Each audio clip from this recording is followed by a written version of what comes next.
Bonjour, bienvenue à Média en scène pour cette session sur le plurimédia dans l'information, ce qu'on appelle le 360 entre la radio, la télévision et le web.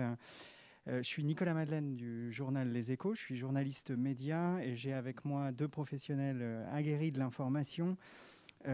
Estelle Cognac, qui est directrice de la rédaction de France Info, qui est passée également par Europe 1, où elle était chef d'édition sur le numérique de la station. Et Hervé Bérou, qui est aujourd'hui directeur général délégué d'Altis Média France, mais qui a été aussi directeur de la rédaction de RTL et directeur de la rédaction de BFM TV pendant longtemps. Alors, je vais commencer par une question assez générale. Les initiatives de radio et de télévision, de diffusion simultanée en radio et en télévision, et puis bien sûr de couverture sur le web se multiplient. Le dernier exemple le plus visible, c'est Europe 1 et CNews. Vous en avez une longue expérience avec les duplex RMC, BFM et puis France Info, la radio, le média global entre la télévision, le web et la radio. Est-ce que ça marche, tout simplement? Est-ce que ça marche? Qu'est-ce qui marche le mieux et quel est l'avenir de cette pluridiffusion? Peut-être Estelle, vous pouvez commencer. Oui, merci, bonjour. Alors, ce qui marche le mieux, ça c'est difficile parce qu'on tâtonne à chaque fois. Ça fait 5 ans en septembre qu'on a lancé le média global France Info, qui est donc, pour rappel, la radio historique qui, elle, a plus de 30 ans. On a en fait fusionné 2 sites internet qui étaient celui de franceinfo.fr radio et puis France TV Info, qui était un site de news créé par France Télévisions. Et puis on a donc lancé la chaîne de télé, le canal 27. Aujourd'hui, pour faire un état des lieux, on a des émissions double diffusées. On en a 3 par jour. On a le 8h30 France Info, qui est une interview politique. Là, je dirais que c'est assez vertueux parce que le fait de diffuser... Il y a quand même beaucoup de concurrence sur le créneau des interviews politiques, le matin notamment.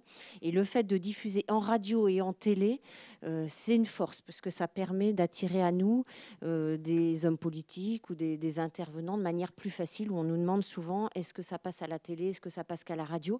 Donc je dirais que le fait que ça soit double diffusé, repris, a un intérêt pour nous. Et ensuite, on a 2 émissions qui sont un peu dépendants, qui sont les informés du matin et les informés du soir, une demi-heure le matin, 1 heure le soir, qui sont des émissions de débat politique, de société, avec des journalistes et des communicants autour de la table. Et le week-end, on décline tout ça. C'est semaine week-end et on a les débats de l'écho le week-end, qui est aussi un débat double diffusé. Donc ça, c'est l'état des lieux de ce qu'on peut faire sur des émissions longues ensemble, en fait. Il y a aussi les flashs d'information. Alors aujourd'hui, nous avions effectivement des titres qui étaient, c'est la colonne vertébrale de France Info, et ça l'était au départ sur la télé. Et progressivement, on a supprimé cette partie-là. Il n'y a aujourd'hui de flash sur la télé, en tout cas fait par Radio France, que ceux qui sont dans nos émissions. Et notamment, on a même un petit journal à la demi dans les informés.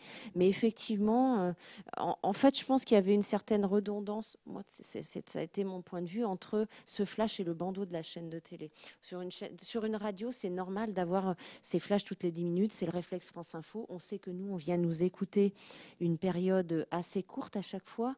Donc, ils ont besoin d'avoir ce fil info d'une minute 30. Sur la télé, il y a le bandeau qui déroule. Il y avait une certaine redondance. Donc, voilà, ça, ce sont les émissions en commun, on va dire, structurelles. Et puis après, on a des modules. Et c'est à ça que je crois aussi aujourd'hui. C'est le fait que nous ayons, nous, des modules qui sont sur cette chaîne, sur certaines de nos chroniques. Le Monde est à nous, le billet science, entre les lignes, qui est de Clément Viktorovitch, qui est nouveau. Et puis, ce qu'on fait sur Génération 2022. Ça, c'est des produits multimédia. C'est-à-dire que c'est des choses que l'on fait pour la radio, pour la télé et pour le numérique. Moi, je crois assez à ces éléments-là, on va dire, qui se balade un peu entre tous nos médias. Quel est le rôle joué par le site internet? Est-ce que c'est un lien entre la télé, la radio? Est-ce que ça travaille en synergie?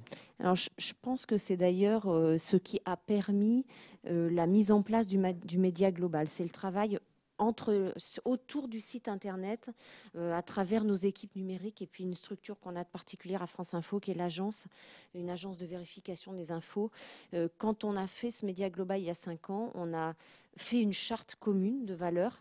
Ça, c'était important. Elle se trouve sur le site internet. Vous avez une charte déontologique qui régit un peu nos rapports à l'information, à la vérification de l'information, mais aussi à notre traitement sur l'actualité du terrorisme, à nos politiques aussi de correction d'informations si elles sont erronées, enfin, de choses comme ça. Donc, on a une charte commune et c'est à travers cette harmonisation numérique qu'on a pu construire. C'est-à-dire qu'on a aujourd'hui, depuis 5 ans, un groupe WhatsApp avec les équipes radio qui sont celles de l'agence et du numérique et de l'autre côté, les équipes du numérique et de la télé du canal 27, donc principalement des rédacteurs en chef, chefs des infos, qui toute la journée communiquent dans ce groupe WhatsApp pour s'échanger des infos. Là, l'accident, par exemple, avec des gens sur la voie à Saint-Jean-de-Luz, il y a une discussion en disant, vous avez vu cette info, elle sort quelque part, quelqu'un la vérifie, qu'est-ce que vous donnez, on donne quoi, pour qu'il y ait une harmonisation sur tous nos médias.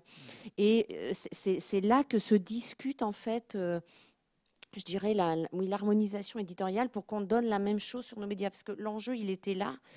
Déjà, nous, à France Info, on avait travaillé entre la radio et notre site internet et nos réseaux sociaux pour qu'il y ait une harmonisation des infos sur ce qu'on donnait. Quand on rajoute une équipe numérique à France Télévisions et une autre chaîne d'infos pour qu'on arrive à dire la même chose, c'était compliqué. Donc, je dirais que c'est là qu'a démarré le média global. D'accord. Et l'agence, c'est une quarantaine de personnes, c'est ça? Alors, c'est 17 personnes sur l'agence en tant que telle, et après, on a une équipe numérique qui travaille ensemble, en fait. Et après, on a une cellule de vérification de l'info. Et tout ça, quand on parlait des synergies, peut-être je développerai tout à l'heure, c'est autour de la lutte contre la désinformation que là, en cette rentrée, on a travaillé ensemble. D'accord.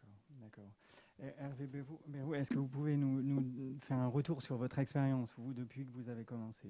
Alors, notre groupe a été, je crois, vraiment précurseur en matière de médias global. Moi, je n'étais d'ailleurs pas encore chez Next Radio TV à l'époque. C'était une idée fixe, d'ailleurs assez obsessionnelle d'Alain Veil à l'époque, qui a une histoire précise. C'était il y a 14 ans tout juste avant l'élection présidentielle de 2007. C'était le tout début des chaînes d'information sur la TNT, donc en gratuit, BFM TV et iTélé à l'époque, que le personnel politique regardait, les temps ont bien changé, avec une certaine distance, en se disant, bon, est-ce que ça vaut le coup d'aller sur ces chaînes d'information, qui avaient moins de crédit à l'époque que les chaînes généralistes ou les radios.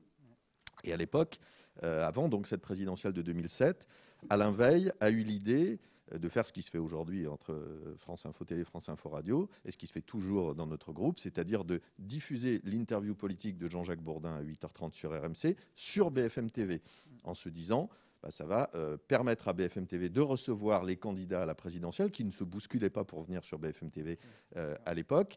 En plus, ça va accroître l'audience en démultipliant évidemment les canaux, le canal radio et le canal télé.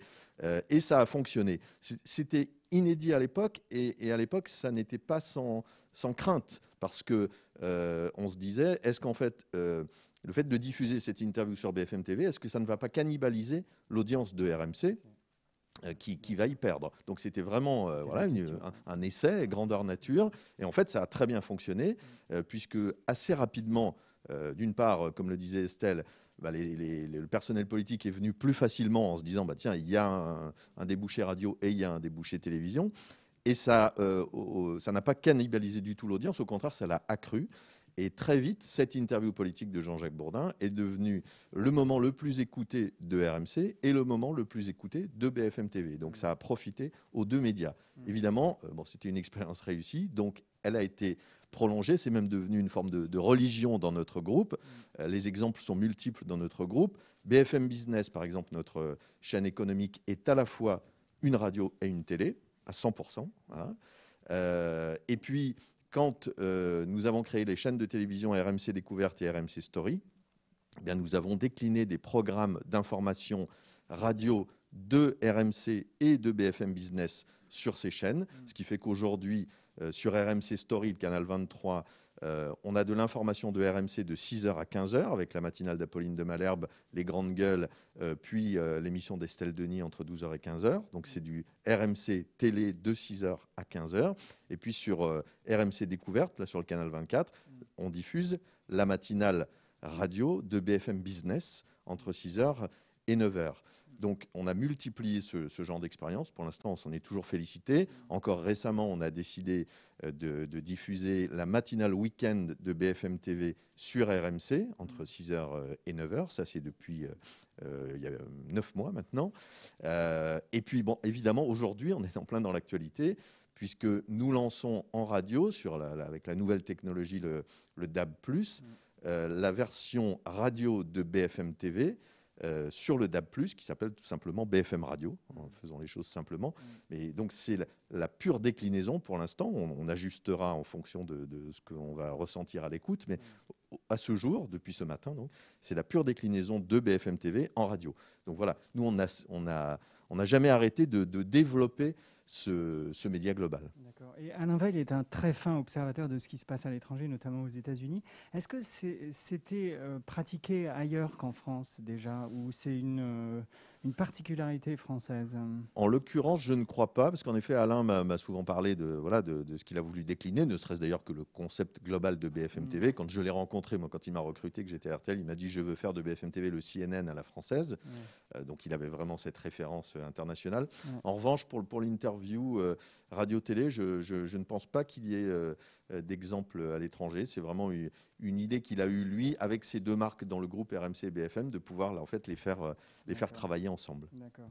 Et en fait, la question évidemment qui se pose, c'est est-ce que c'est pour faire des économies, parce que c'est du temps d'antenne gagné, ou est-ce que 1 + 1 font 2 ? Qu'est-ce que vous diriez sur Comme je le disais, 1 + question. 1 font même plus que 2, parce que quand on prend l'exemple de Jean-Jacques Bourdin à 8h30, je l'ai expliqué il y a un instant, mais de la même façon, aujourd'hui, la matinale radio de RMC de Apolline de Malherbe, je regardais les audiences tout à l'heure qui sont tombées, avant celle des chaînes d'info à 11h, mais elle est là, la deuxième matinale de France hier, derrière celle de France 2, devant celle de TF1, par exemple.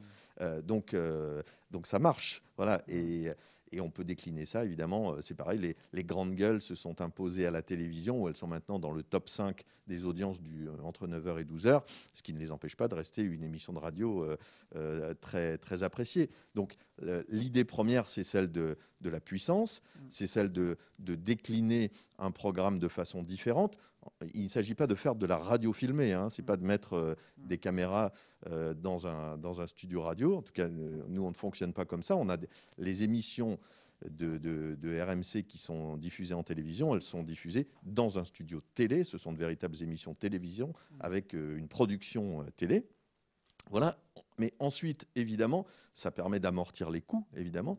Et donc, ça, on le revendique aussi, parce que ça permet ensuite d'investir plus, de développer d'autres programmes et de le faire à coût limité. Mais vous êtes un média privé financé par la publicité. Est-ce qu'il peut y avoir une synergie? Est-ce que fragiliser l'audience de la radio, ça fragilise pas, disons, est-ce que la déporter un petit peu vers la télévision, puisqu'il y a peut-être une partie qui est déportée, ça fragilise pas vos revenus publicitaires? Non, parce qu'il y a en effet forcément une partie qui est déportée. C'est une évidence. Quelqu'un qui est chez lui ou chez elle le matin, qui écoute la radio, les grandes gueules, et puis qui se dit tiens, c'est aussi à la télévision, il peut évidemment avoir la tentation à un moment donné d'éteindre sa radio et d'allumer sa télévision. Mais on a fait des études évidemment là-dessus depuis toutes ces années, puisque donc, notre première expérience a près de 15 ans. Ça reste marginal. Et ce qu'on voit bien, c'est que ce sont deux publics, au contraire, qui se développent, des publics différents. La radio, c'est devenu beaucoup le public de la mobilité, notamment dans la voiture. Et la télévision s'impose pour les gens qui restent plus chez eux. Voilà, donc il y a une déperdition marginale, mais globalement, on limite les coûts aussi. Et puis évidemment, on développe deux offres publicitaires différentes en radio et télé pour ce qui nous concerne. D'accord. Je veux bien évoquer ce point-là aussi. Alors, la différence pour France Info étant que c'est une marque unique, donc c'est un petit peu différent. Mais je ne pense pas qu'il y ait, en fait, nous on l'a vu sur la radio, puisqu'on avait des audiences radio. La chaîne de télé n'existait pas. Elle a été créée. Les audiences de France Info Radio n'ont pas baissé. Au contraire, elles se sont jamais portées aussi bien depuis 15 ans. Donc je ne pense pas. Je pense plus qu'il y a une complémentarité. Alors, dans le cas de France Info, je pense qu'il y a la force de la marque. C'est-à-dire qu'on a vu une radio et un petit site internet avec des petits moyens. Et aujourd'hui, on a un média global avec un site internet qui est très fort, c'est un des premiers de France, et une chaîne de télé, tous et des réseaux sociaux un peu partout. Donc la marque France Info, un Français sur deux est en contact avec la marque France Info. Chaque mois. Donc, je pense que là, nous, c'est là-dessus qu'on a beaucoup été sur cette France Info, et on peut le retrouver partout. On n'a pas... alors, les moments qu'on a en commun, notamment dans la matinale avec l'invité de 8h30, sont les moments du pic d'audience pour la télé et nous aussi pour la radio, puisque c'est dans notre matinale. Donc, finalement... on voit bien que qu'on porte en fait les deux, et la télé et la radio en même temps. Sur le numérique, clairement, nous, on a fait 1 + 1 = 4, je pense. Hein. Parce que quand on prend ce qu'était le site de franceinfo.fr et puis le France TV Info, on était bien loin de tout ça. En fait, ça nous a permis de développer une complémentarité des angles et du travail. C'est-à-dire que sur un même sujet, chaque jour, il y a un échange entre toutes ces équipes qui disent, voilà, aujourd'hui, par exemple, il y a le plan France 2030, que va faire chacun ? Et on s'harmonise, c'est-à-dire qu'on ne duplique pas les contenus. Si d'un côté de la scène, il y a un contenu d'une certaine manière qui est produit, de l'autre côté, on ne va pas le reproduire de manière identique. On va faire un pas de côté, on va faire un autre angle, on va faire une interview, voilà. On essaye en fait d'avoir un traitement le plus large possible de l'actualité sur le numérique. Et c'est ça qui a fait, je pense, l'audience. Et puis, par exemple, pour France Info, clairement, on avait un site qui était petit. L'écoute de la radio en numérique a été démultipliée par la force du site. Plus on a d'audience, plus le site est fort, plus on a d'écoute de la radio et de nos AOD et de la radio en direct. J'ajoute, pardon, pour le numérique, que le fait de proposer des émissions de radio qui sont aussi filmées de belle façon dans des studios télé, ça permet sur le numérique au public de visualiser les choses, enfin de regarder de la vidéo d'excellente qualité plutôt que d'avoir seulement de l'audio à un moment donné. D'accord. Justement, vous me disiez avant cette table ronde que peut-être la chose à développer chez BFM RMC, c'était la couverture Internet, la présence des deux marques en matière d'information sur le web. Quels sont vos projets ? Qu'est-ce qui vous manque et quels sont vos projets ? Ce qu'on fait aujourd'hui avec BFM Radio sur le numérique, c'est une façon de développer toutes nos marques à travers le numérique, parce que le DAB+, c'est la qualité numérique forte en radio. La radio, en général, elle a besoin d'évoluer et elle évolue vers le numérique. Nous, on développe évidemment beaucoup, mais comme nos confrères et concurrents, toutes les offres podcast. RMC, aujourd'hui, dans les 10 podcasts les plus écoutés de France, compte 3 émissions de RMC, notamment l'Afterfoot, qui est une émission tardive, entre 22h et minuit, qui a donc un public en direct, si j'ose dire, un peu limité. C'est une niche, c'est le football. En revanche, c'est le 2e podcast le plus écouté de France. Donc, évidemment, tout cela combiné, les programmes radio qui sont aussi filmés de belle qualité sont maintenant aussi déclinés sur le numérique en podcast. J'ajoute évidemment les podcasts natifs aussi, évidemment. Toute cette offre-là est en cours de développement et on continue d'accélérer de ce point de vue-là. Et sur l'offre écrite, sur le web, où est-ce que vous en êtes ? Bon, écoutez, on a un site, évidemment, enfin, une équipe digitale assez puissante, là aussi, pour écrire, mais on est en train de réfléchir à de nouveaux développements pour évidemment continuer d'aller plus loin en ce sens. Mais bon, on a déjà une offre qui est puissante puisqu'on est dans le top 5 des marques aujourd'hui. D'accord. Je crois que ce qui est intéressant pour la radio, moi, je travaille en radio depuis plus d'une vingtaine d'années à Europe 1 et puis maintenant à France Info depuis 9 ans. et j'ai fait beaucoup de numérique. Pendant longtemps, je dirais, la radio n'a pas été très bankable, on va dire, sur le numérique parce que c'était du son et puis que c'était pas. Les gens lisaient d'abord, ils ont commencé, et ça fonctionne toujours d'ailleurs, hein, c'est toujours les pages web et la lecture qui drainent beaucoup, mais avec du son, voilà, transformer du son en texte, c'était compliqué. Tous les outils d'intelligence artificielle, on commence enfin aujourd'hui, nous on en utilise un qui est un petit peu efficace pour sortir un texte qui est correct. Et puis, sur les téléphones, on lisait, on n'écoutait pas. Il y a eu l'essor de plusieurs choses, les podcasts et les enceintes connectées. Et ça a redonné, je trouve, à la radio des canaux de diffusion autres pour nous, une multiplication des gens qu'on pouvait toucher. Aujourd'hui, les enceintes connectées, le flash de France Info, le fil info de France Info et aussi ce qu'on fait en écho, le flash écho, ce sont les 2 produits phares pour nous. C'est ce qui marche le mieux sur les enceintes connectées pour France Info, mais en général d'ailleurs, pour leurs audiences aussi. Donc ça, on travaille beaucoup l'enceinte connectée, nous, avec des quiz d'actualité. Là, on travaille à une offre sur la présidentielle. On sait qu'alors que bientôt, il va y avoir plus de ventes d'enceintes connectées avec écran. Donc, on voit aussi comment on peut travailler là-dessus. Ça, c'est vraiment un axe fort que France Info a développé. Au sein de Radio France, c'est très présent, le travail sur les enceintes connectées. On regarde du côté de la voiture aujourd'hui, puisque aujourd'hui, on écoute beaucoup la radio encore dans les transports et en voiture. Donc, mais avec l'essor peut-être des écrans et de nouvelles choses, on essaye d'aller là où ça va se faire demain.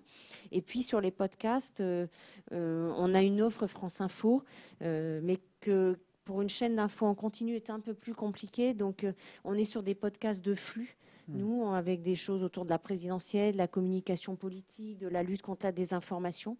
Après, sur des podcasts de collection, on en a fait sur Mars. Là, on va faire l'empreinte qui est sur l'empreinte écologique au moment de la COP.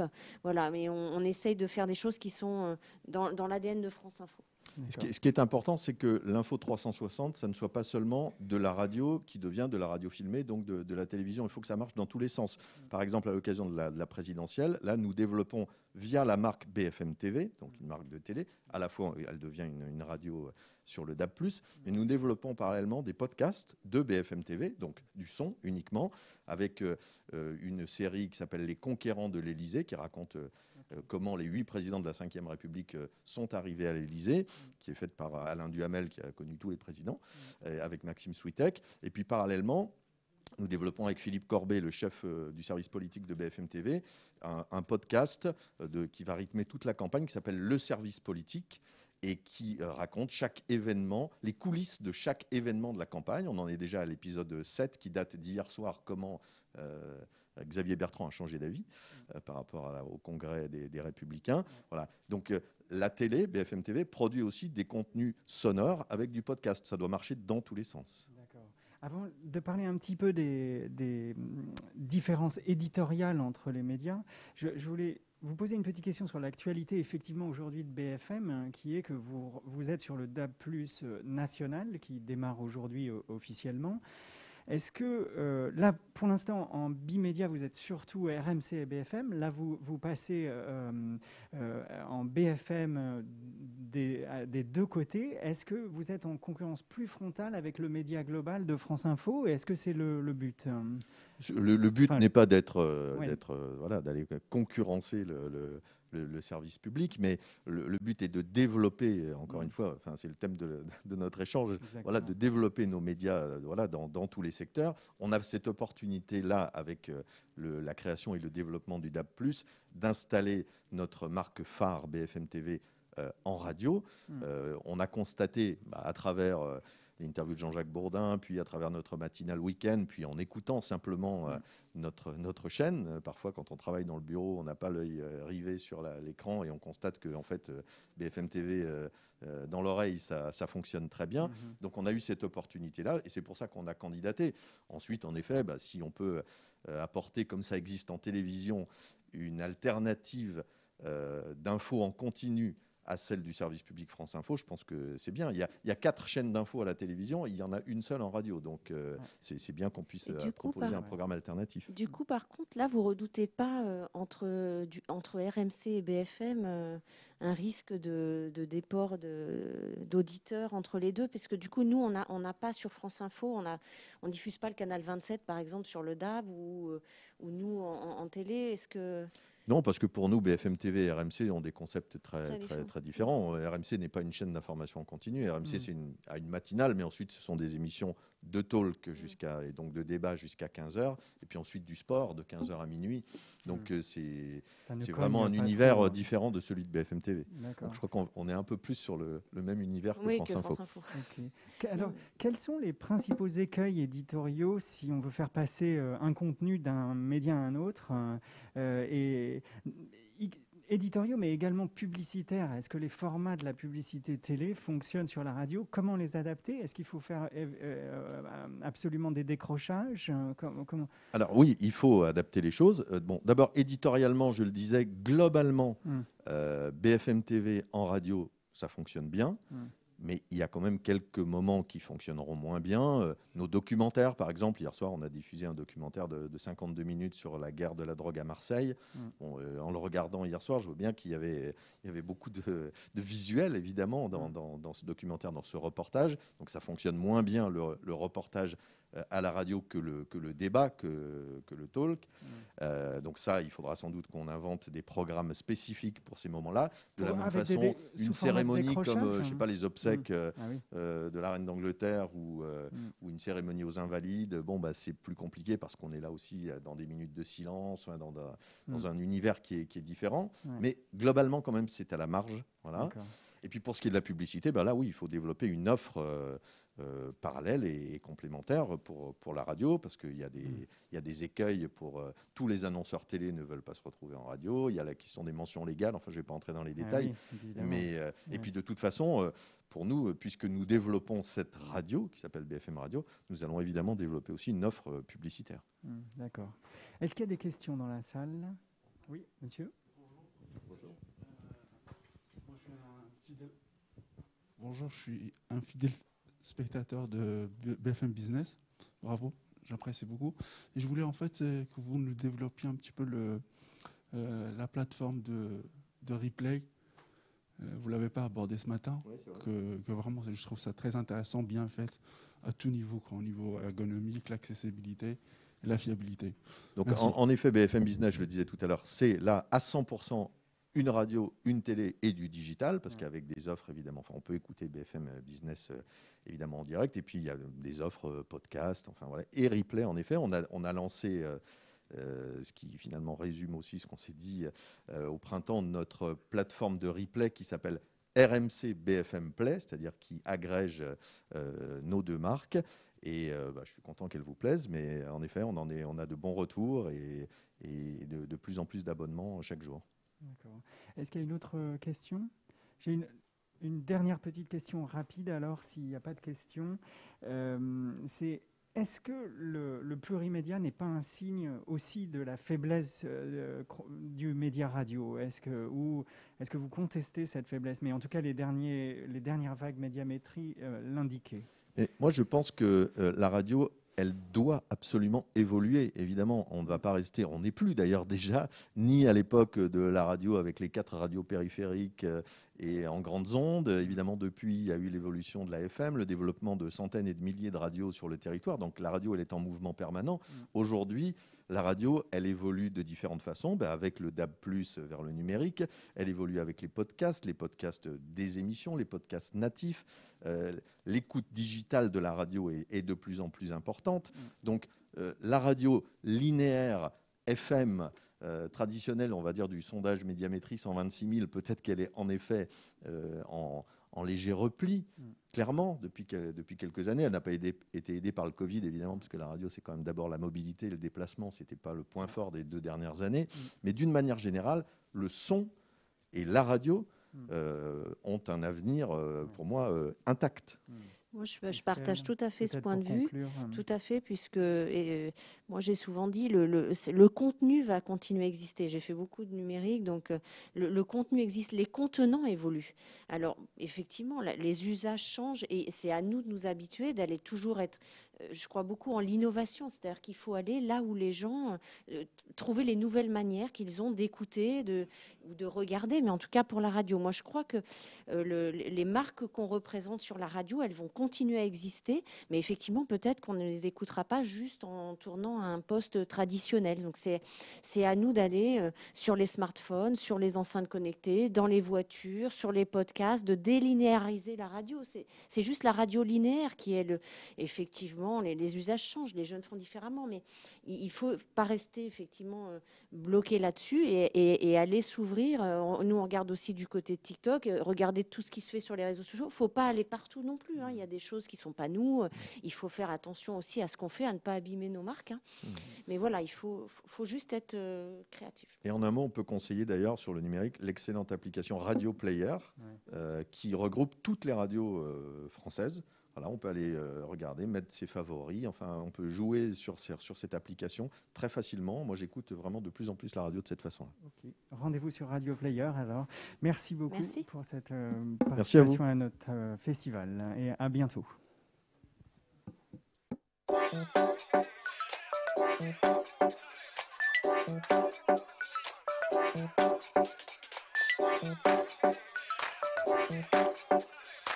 Thank you.